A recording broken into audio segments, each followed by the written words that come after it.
എനിക്ക് എന്നെപ്പോലെ ഒരു ചെറിയ കലാകാരിക്ക് ദൈവം സമയം കണ്ടെത്തി കേരളത്തിലെ ഏറ്റവും ഉന്നത പദവി ഭരിക്കുന്ന ബഹുമാനപ്പെട്ട ഗവർണറോട് ഞാൻ എൻ്റെ എല്ലാ ബഹുമാനവും അറിയിക്കുകയാണ്.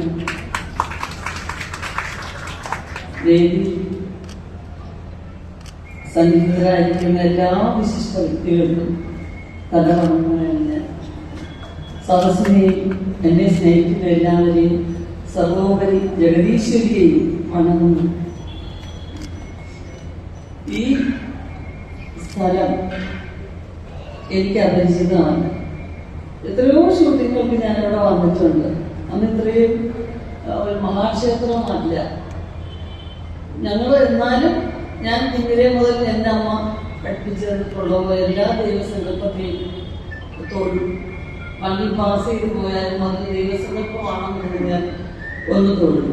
പലപ്പോഴും ഈ തമിഴ്നാട്ടിലൊക്കെ പോകുന്ന സ്ഥലത്ത് കല്യാണ മണ്ഡപത്തിന്റെ വീട്ടിൽ നല്ല വിഗ്രഹങ്ങളൊക്കെ കുത്തിവെച്ചിട്ടുണ്ടാവും. കല്യാണ മണ്ഡപമാണെന്നൊന്നും അറിയാൻ വയ്യ. അത് കണ്ടാണ് എനിക്ക് തൊഴിൽ ഇങ്ങനെ കാശിട്ടുണ്ട്. അപ്പൊ അങ്ങനത്തെ വട്ടത്തിലൊക്കെ ഞാൻ എൻ്റെ സിനിമകൾ നിങ്ങൾക്ക് കണ്ടിട്ടുണ്ടാവും. ദേശീയതൊക്കെ ഞാൻ അത് കാണിച്ചിട്ടുണ്ട്. ഇത് നോക്കുമ്പോൾ ആ ദൈവത്തിന് അവിടെ ഉണ്ടാകുന്നുള്ളതാണ്. അപ്പോ ഇവിടെ ഞാൻ കുറെ വന്നിട്ടുണ്ട്. അപ്പം ഞാൻ വളരെ അത്ഭുതപ്പെട്ടു. എനിക്ക് ഇവിടുന്ന് ഒരു ക്ഷണം കിട്ടിയപ്പോൾ അമ്മയുടെ ഒരു ക്ഷണവും ഇത്രയും വലിയൊരു പുരസ്കാരവും എനിക്ക് കിട്ടിയെന്ന് പറഞ്ഞപ്പോൾ ഞാൻ ആ ക്ഷണം അപ്പം തന്നെ ഒരൊറ്റ സെക്കൻഡിൽ ഞാൻ പറഞ്ഞു എൻ്റെ കൂടെ തന്നെ വർക്ക് ചെയ്തിട്ടുള്ള അനിലാണ് എന്നെ വിളിക്കുന്നത്. ഇതുപോലെ ഒരു പുരസ്കാരം പ്രവേശിക്കാൻ കാത്തിരിക്കുന്നു. അങ്ങനെയാണ്. അതുപോലെ 1,00,000 രൂപ അവാർഡ് ഉണ്ട്. അതുപോലെ തന്നെ ഇങ്ങനെ പഞ്ചലോക വിഗ്രഹവുമാണ്. ഞാൻ പറഞ്ഞു അത് എന്തു തന്നെയായാലും ദേവി തരുന്ന ഒരിത്തിരി പ്രസാദമായാലും എന്നെ സംബന്ധിച്ചിടത്തോളം ഏറ്റവും വലിയൊരു അനുഗ്രഹമാണ്. ഇതിനകത്ത് വേറെ രാഷ്ട്രീയമൊന്നുമില്ല. ഈ പരിസരത്തുള്ള ദേവിയുടെ ഭക്തരും സർവോപരിയായിട്ട് കലാകാരെ അങ്ങേറ്റം ബഹുമാനിക്കുകയും ആദരിക്കുകയും ചെയ്യുന്ന ബഹുമാനപ്പെട്ട സഹോദരൻ ബിജു രമേശ്. അദ്ദേഹം ഇതിനു വേണ്ടി അമൃതത്തിന് വേണ്ടി എടുത്തിട്ടുള്ള എല്ലാ തരത്തിലുള്ള അധ്വാനവും എല്ലാ തരത്തിലുള്ള പരിശ്രമങ്ങളും നിങ്ങൾക്ക് എല്ലാവർക്കും അറിയാവുന്നതാണ്. അതുപോലെ ഞങ്ങൾക്കും അറിയാം. അദ്ദേഹത്തിന്റെ അച്ഛനെയും കുടുംബത്തെയും ഒക്കെ എൻ്റെ അച്ഛനും അമ്മയ്ക്കും വളരെ നന്നായിട്ട് അറിയാവുന്നതാണ്. അപ്പൊ ആരുടെ കയ്യിൽ നിന്നും ഒന്നും സമാഹരിക്കാതെ അദ്ദേഹം ദേവിയോടുള്ള അളവില്ലാത്ത ഭക്തി കൊണ്ട് മാത്രം ചെയ്യുന്ന ഈ കാര്യങ്ങളൊക്കെ ദേവി അറിയുന്നുണ്ടാവുള്ളൂ. അപ്പോൾ അമ്മ ആഗ്രഹിക്കുന്ന തരത്തിൽ എന്നെ ഇവിടെ കൊണ്ടുവന്നതെന്നുണ്ടെങ്കിൽ അതിന്റെ എക്കാലത്തെയും വലിയ അനുഗ്രഹമായിട്ടാണ് ഞാൻ കണക്കാക്കുന്നത്. അപ്പൊ ഇവിടെ വരാൻ സാധിച്ചത് ഏറ്റവും വലിയ ഭാഗ്യം. കാരണം മറ്റൊരു ഷൂട്ടിംഗ് സ്ഥലത്ത് നിൽക്കേണ്ട ആളായിരുന്നു. അപ്പൊ അതൊക്കെ സ്വാഭാവികമായിട്ടൊന്ന് മാറിപ്പോവുകയായിരുന്നു. എന്നോട് അഞ്ച് ചോദിക്കുമ്പോൾ ഞാൻ പറഞ്ഞു അതിന് ആ സമയത്ത് ഞാൻ എവിടെ ആയിരിക്കുമെന്ന് എനിക്കറിയില്ല. എവിടെ ആയിരിക്കും ഞാൻ അവരോട് പറയും ഈ ഒരു ദിവസം ഞാൻ അവിടെ ഉണ്ടാവും, അനുസരിച്ച് നിങ്ങൾ ഷൂട്ടിംഗ് വെച്ചോളാൻ പറയും. ആ ഒരു വിശ്വാസത്തോടു കൂടിയാണ് ഞാൻ പറഞ്ഞത്. അപ്പോൾ മനസ്സിലേക വിശ്വാസം ദേവിയോടുള്ള ഒരു വിശ്വാസമാണ്. ദേവി എങ്ങനെയായാലും എന്നെ ഒരു ഒട്ടും പ്രശ്നമില്ലാതെ ടെൻഷൻ ഇല്ലാതെ ഇവിടെ കൊണ്ടുവന്ന് എന്നെ എത്തിക്കും എന്നുള്ളതാക്കി.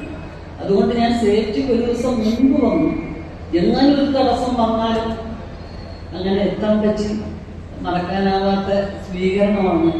നിങ്ങളുടെ ഏവരുടെയും സ്നേഹവും പ്രത്യേകിച്ച് ഒരുപാട് സ്ത്രീജനങ്ങളെ കാണാൻ പറ്റി ഒരേ രീതിയിൽ. ഇവിടെ ഏറ്റവും കൂടുതൽ ഒരു പ്രേക്ഷകരെ ആരാന്ന് ചോദിച്ചു കഴിഞ്ഞാൽ ഭക്തന്മാരെക്കാട്ടിലും ഭക്തകളാണ് കൂടുതലും നല്ല സുന്ദരികളായിട്ട് അണിഞ്ഞൊരുങ്ങി. അത് തന്നെ നല്ലൊരു കാഴ്ചയാണ്. അതൊക്കെ ദേവിയുടെ ഇഷ്ടമായി. പുരുഷന്മാരെ ഓർത്തു കേട്ടോ, നിങ്ങളൊക്കെ ദേവിക്ക് ഇഷ്ടമാണ്. നിങ്ങളല്ലേ സ്ത്രീകളെ അയക്കുന്നത് കൊണ്ടുവരുന്നത് കേട്ടോ. ഞാൻ പറഞ്ഞതേ പോലെ ഒരുമിച്ച് കാണുമ്പോൾ ഒരു സന്തോഷമുണ്ട്. എൻ്റെ ഏറ്റവും മുതൽ പ്രേക്ഷകർ അവരാണല്ലോ.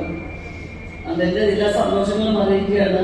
ബഹുമാനപ്പെട്ട മുരളീധരൻ സാർ, അദ്ദേഹം അത്രയധികം ശ്രദ്ധിക്കുന്നുണ്ട് എന്നെ കുറിച്ച്.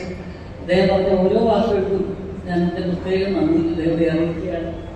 അദ്ദേഹം മുൻ കേന്ദ്രമന്ത്രിയായാലും കൊള്ളാം, കേന്ദ്രമന്ത്രി ആയിട്ടെങ്കിലും കൊള്ളാം, അദ്ദേഹത്തിന്റെ സംസ്കാരവും അദ്ദേഹത്തിന്റെ കഴിവും എല്ലാം തന്നെ നമ്മളെല്ലാവരും അറിയുന്നതാണല്ലോ. അപ്പൊ അതുകൊണ്ട് ആ വ്യക്തിത്വത്തിനുള്ള ബഹുമാനം എക്കാലവും ഉണ്ടായിരിക്കും.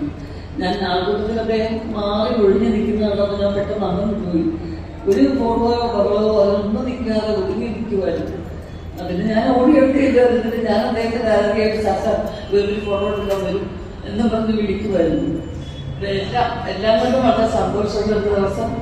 ഇനി യോഗീശ്വരനെ ശ്രീ ഭദ്രകാളി കാണാനായിട്ട്, അമ്മയെ കാണാനായിട്ട് ഞാനൊരു ദിവസം കണ്ടെത്തി വരും. തീർച്ചയായും അതിനൊരു അവസരം ചെയ്ത് തന്നെ ഉണ്ടാക്കിത്തരും. ഇന്നതിന് സാധിക്കുമെന്ന് എനിക്കറിയില്ല. കാരണം എൻ്റെ പടം ഈ വരുന്ന 27-ാം തീയതി ജഗതമാണ് 7ാം ക്ലാസ് ബി എന്ന് പറഞ്ഞ പടം റിലീസ് ചെയ്യുകയാണ്. ഇലക്ഷനുമായിട്ട് ബന്ധപ്പെട്ട ഒരു സിനിമ ആയതുകൊണ്ട്, ഏറ്റവും കൂടുതൽ സ്ത്രീകൾ ഉൾപ്പെടുന്ന ഒരു സിനിമ ആയതുകൊണ്ടും നിങ്ങൾക്കത് ഇഷ്ടപ്പെടുമെന്നുള്ളത് കൊണ്ടും വിശ്വസിച്ച് സിനിമ ചെയ്തിരിക്കുകയാണ്. എൻ്റെ ഭർത്താവാണ് അതിൻ്റെ സംവിധായകൻ. അപ്പൊ അതിന്റെ പ്രമോഷന്റെ ഭാഗമായിട്ട് കൂടെ കുറച്ചധികം പേര് ഇവിടെ കാത്തിരിക്കുന്നുണ്ട്. അതൊക്കെ ദേവിക്ക് അറിയാമല്ലോ. അതുകൊണ്ട് പറയുകയാണ്, ഞാൻ സമാധാനമായിട്ട് സ്വസ്ഥമായിട്ട് തൊഴാൻ ഞാൻ വീണ്ടും ഒരു ദിവസം വരും. തൽക്കാലം വിടവാങ്ങുകയാണ്. നന്ദി, നമസ്കാരം.